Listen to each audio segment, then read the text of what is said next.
Good day, everyone. We are the Group 5. Welcome to our report. Together with my groups, Miss Diane Ruiz, Miss Jalay Galano, Miss Kenneth Recas, and me, Miss Nicely Jane Gitan. We are analyzing educational technology. Please bear with us with the inter-discussion. Thank you. So now, let's get started. Chapter 7. Evaluating Educational Technology. Educational technology and software evaluation are essential in the process of technology integration in education. The purposes and processes of evaluating software and educational technology are discussed in this chapter. The intended learning outcome of this chapter is that at the end of this chapter, you are expected to develop an evaluation tool in using and evaluating the effectiveness of educational software for classroom use. Educational technology in evaluating its effectiveness in classroom use.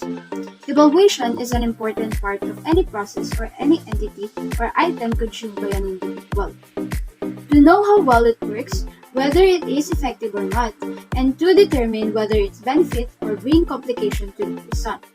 Evaluating the use of educational technology in tasks is as important as evaluating the process done in any project. To evaluate a process or item is to determine its importance and usefulness. Determining the appropriateness of educational technology in classroom, instruction, and to gauge how much it enhances teaching and learning are some areas that we take a look at to arrive at a final destination about its use and implementation in education. Furthermore, educational technology must first be suitable for the teaching and learning situation. Second is to be motivational. Third is promote learning. Fourth is be at the right level or age of the learners. Fifth is address the needs of the curriculum. Sixth and last, help meet the learning outcomes. The educational technology evaluation cycle. So in educational technology evaluation cycle, we have evaluate and revise. The educational technology is being evaluated before instruction, during instruction, and after instruction. Evaluating before instruction. Before acquisition or before using any educational technology tool and software, the teacher should be asking himself or herself the following question. First is, will it match the needs of the curriculum? Second, is it appropriate for the age of the student? Third, is it appropriate for teaching and learning situation? Fourth, is it updated? Fifth, will it match the learning capacity of my students? Sixth, will it help me convey the message of the lesson? Seventh, last, will it help me demonstrate the process? Reading various resources about a particular educational technology that the teacher wants to apply in his or her instruction would help him or her to determine if it's highly recommended by others. Reviewing about the technology, asking recommendation from colleagues, attending conferences to make the teacher updated about the educational technology would likewise help in updating one's knowledge about educational technology. Next is evaluating during instruction. During instruction, the teacher should continue to observe and assess the effectiveness of educational technology being implemented in classroom use. The teacher may take note of the benefits and problems encountered during implementation. The teacher should be asking himself or herself the following questions. First, is educational technology attractive to the students? Second, is it innovative and exciting? Third, is it being used appropriately? Fourth, is it easy to use? Fifth, does it help the students understand the lesson better? Sixth, does it help me explain the lesson? 7. Does it help students to develop their higher order thinking skills? 8. Does it help the students to stay focused? 9. Does it improve learners' behavior when it comes to learning? 5th, are students more participative and more engaged in learning? Last, 11. Are there problems encountered during the use of educational technology? Next and last in the educational technology evaluation cycle is the evaluating after instruction. This is the stage where teachers will finally decide whether the educational technology used in instruction is of help in teaching and learning process. Before putting your thumbs up or down, you might want to ask yourself a few more questions to help you determine if there is a need to change the educational technology or you just need a little more adjustment and practice in using the technology. This is the following question. First, did it help my students achieve the intended learning outcomes? Second, did it improve the performance of the students in the subject matter? Third, did it help enhance my students' learning? Fourth, did it help me determine the strong and weak points of my students in learning the subject matter? Fifth and last, are students looking forward to learn the next lesson? Evaluating software programs. Evaluating software, particularly the instructional software to be used in class. Likewise important as evaluating technologies. The following are the areas that need to be evaluated. So in evaluating software programs, first we have the content. Content, the teacher has to determine if content relates to the curriculum, school standards, and instructional objective. Second one, ability levels and assessment. The teacher has to evaluate if the software matches the ability level, current competency skills level, and achieving a particular learning outcome. Third one, technical quality and ease of use. Teachers have to consider the following when it comes to technical quality, such as clarity of text, design, and multimedia elements, correctness of prompts and feedback, audio, sound effects, animation and video, appropriateness of graphics, documentation and support. When thinking or acquiring a certain instructional software, look is a proper documentation and technical support about the software. Sample of software evaluation tool. You can use the following system to rate the software. Number 1, strongly disagree. Number 2, disagree. Number 3, agree.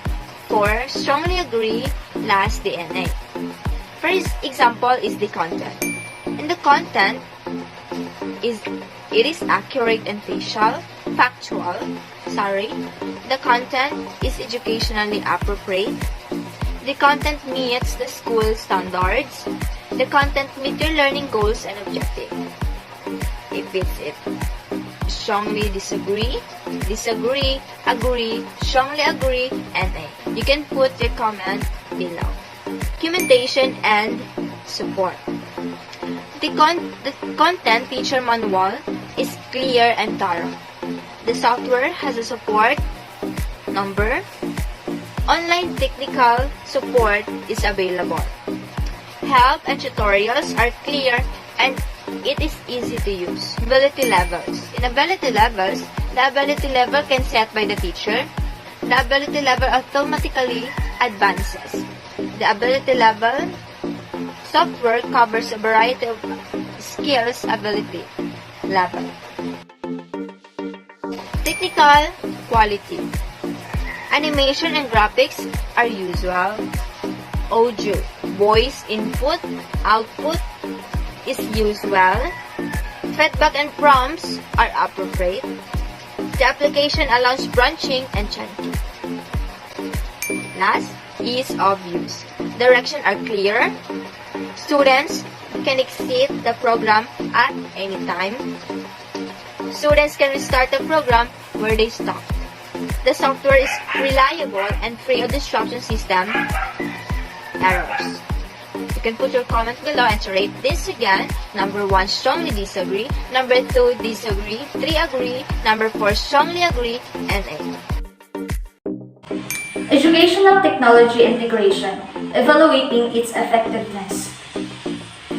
Evaluating the effectiveness of education technology is connected with the assessment given to students. We are aware that giving of a standardized test is one way to measure how much the student has learned. However, this does not totally measure the total academic performance of the students. The skill and students' ability have to be taken in consideration when assessing the totality of the student learning. So the teachers have to develop indicators that would measure not only the cognitive skills of the students, but more importantly, the psychomotor and affective domains. So this is the following different assessment that may be given to the students. First is traditional assessment. So it includes multiple choice, the essay, the short answer, true or false, fill in the blank, and the matching types. Alternative assessment. So authentic assessment, project-based assessment, and portfolio assessment are under the alternative assessment. The third assessment is the authentic assessment. So it allows students to do hands-on experiments or the activities, do research papers, and create or produce an output that is based on the intended learning outcomes or the objectives. We have 6 characteristics of the authentic assessment. First is the assessment is realistic. So it means it reflects the way the information and skills would be used in the real world. The second is the assessment requires judgment and the innovation. So it is based on the solving unstructured problems that could easily have more than one answer, and as such requires the learner to make informed choices. The third assessment asks the student to do the subject, that is, to go through the procedures that are typical to the discipline under the study. Fourth is assessment is done in situation as similar as possible to the context in which the related skills are performed. Third assessment asks the student to do the subject, that is, to go through the procedures that are typical to the discipline under the study. Fourth is assessment is done in situation as similar as possible to the context in which the related skills are performed.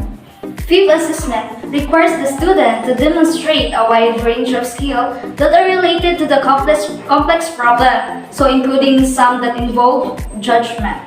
So sixth assessment is allowed for practice, feedback, and the second chance to solve the problem being addressed.